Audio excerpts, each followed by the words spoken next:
Mask mandates has not changed, adding that school leaders should consider the full impact on learning and social development that masks can have on children. The governor went on to say that the government's role is to guide the public by providing science, facts, and data, and allowing people to make their own decisions. She said she will not be issuing any statewide directives, either requiring or prohibiting masks in schools.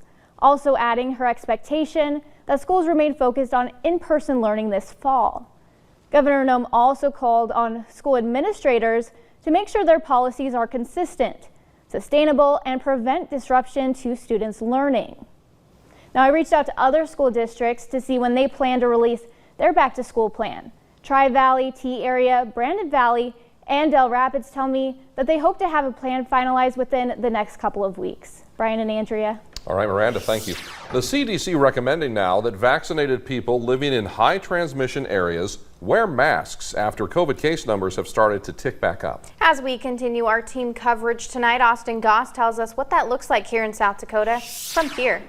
The CDC has changed course on mask wearing once again, after cases across the country ticked up, most of those cases appearing as the Delta variant.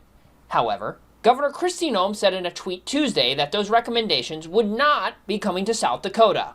White House COVID Task Force Advisor Dr. Cameron Webb pushing back on critics like Noem. Oftentimes that's rooted in some misunderstanding of the recommendations or of the current threat. And so I start off just by asking people, what concerns do you have, or what caution do you have about following this guidance that is really rooted in science and evidence? According to the CDC's website, 21 counties are currently considered high transmission, and thus it would be recommended for vaccinated people to wear masks in those places.